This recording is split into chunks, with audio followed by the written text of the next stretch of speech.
Hi everyone, so today I'm going to run through my predictions for 2023 in information security and the headline things I think people should be thinking about.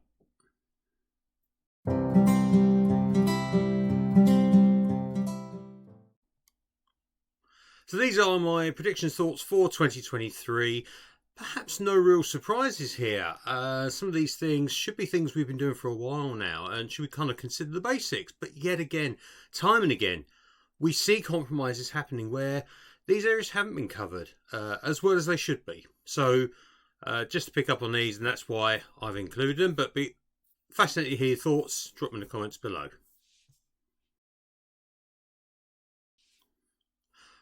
First up then, identity. Identity. I'm just going to keep on saying it.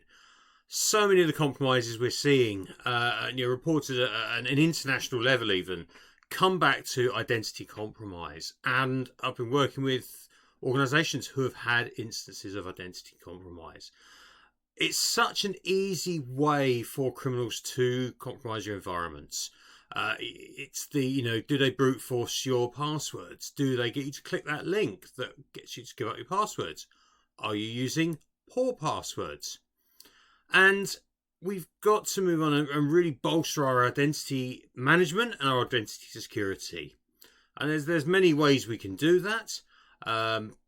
Many technologies out there now that can help us have a much more rounded security posture around our identity management. But we've also got to work with our users. There's our policy. How are we managing our environments? Are we making sure that when a user leaves, that their accounts are disabled in a timely manner, for example? How do we ensure that people have only got the permissions that they need for their job? Many things we can talk about, but I'm putting identity right up there at the top of my list as something that we're going to keep seeing time and again. We already have already. We're only a month into 2023 and we're seeing it already. So that's my top one. Get hold of your identity management. Get it under control. Get it looked down. Be on top of that. A huge step forward can be done.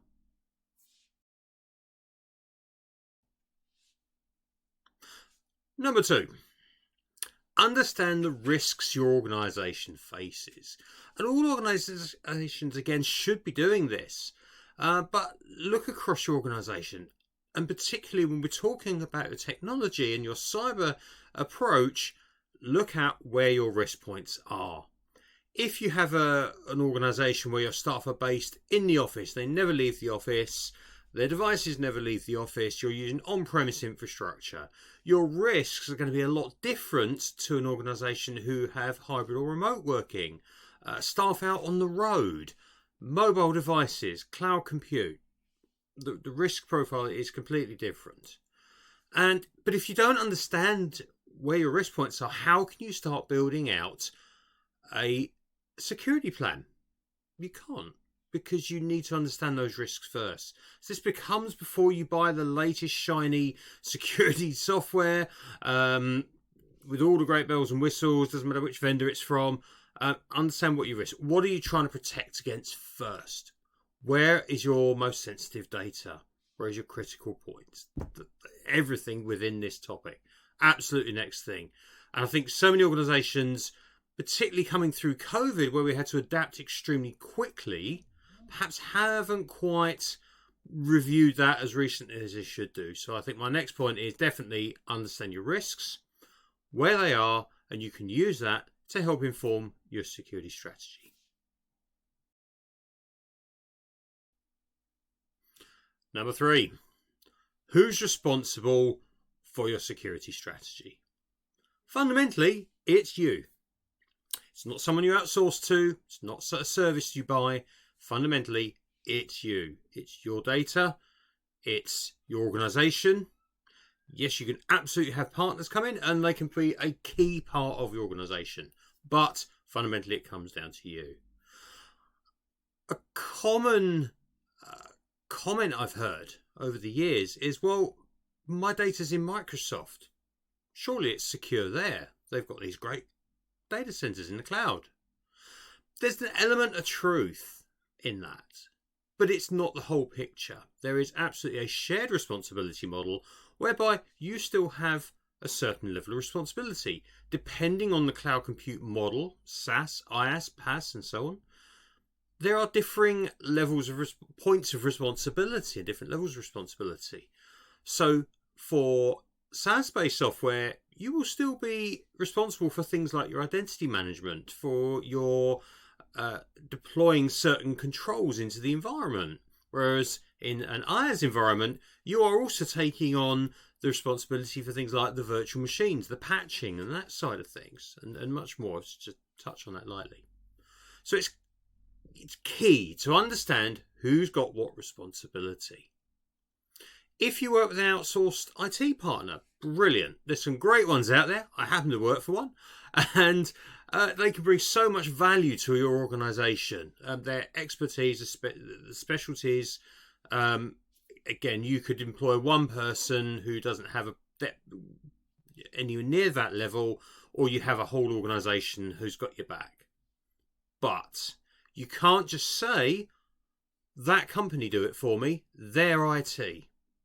You have to understand what they're doing and why they're doing it and what their strategy is. And do they actually meet all your risk points? Do they help you cover all of that? So you've got to understand and work with who is responsible, what should you be doing? And again, that could give you gaps that you need to work on. And again, this is the "I thought they were doing it" comment that comes up when you have a compromise. I thought we were okay here. It's done by that person there, when actually it never was. So clear understandings of who's responsible for the different areas in your security gives you hopefully then that view of, actually we've got a gap here and we need to update and do something in this area. And finally, number 4, policy and process. So often when I'm working with organisations, we look at so much more than just the technical controls that are deployed now. And we're looking at particularly their overall approach to information security. And I'm certainly not suggesting we've got to have War and Peace and a ton of policy documents that no one ever reads, let's face it. But you should have clear strategy, policies, and processes around your core security areas. So this could be acceptable use policies for your users, bring your own device policies. This could be a build policy. So if you get a new laptop, what's the process we follow to set that up? How do we manage our user identity? To come back to what I spoke about earlier. What is our process from the point that person onboards from HR, through into operations, through to leaving the business? And who needs to actually action creating a user account, for example, deleting their user account, and everything in between. So it's increasingly common now, not just for the compliance standards such as ISO or Cyber Essentials, but actually many businesses now, when they're dealing with other businesses, they will conduct due diligence. They will make sure that that potential new partner has got a good security posture and information security approach. And you can't just address that through some technical controls. You can't just say, I've got Microsoft 365 with all of these great controls deployed and that's it. What is the ethos? What is the underlying strategy your business has around information security? And it comes back to the previous points, the risk management, the who's responsible, all of that as well. And this kind of brings it all together. And again, I really want to restate, it's not having War and Peace written down in policy documents if that's not right for you. Keep it simple, to the point, usable. But it's got to cover all those areas so there is a clear strategy, responsibility for your security. So there you go, that's my headline thoughts ahead of 2023. I think these areas are going to keep coming up again and again, sadly, sometimes more through compromises and instant response. I think, though, increasingly these areas are going to come under greater scrutiny because of needs of the business, where organisations are doing business with different businesses as they evolve, as they grow, and these sorts of things become key requirements. Be great, though, to hear your thoughts. Drop some comments below. If you agree, disagree, anything you'd like to add, be great as well if you could just drop a like and subscribe on the channel so we can get more great content coming along the way. Got lots of sorts of things we can do this year. So it'd be great to hear from you on that as well. Until then, see you in the next video.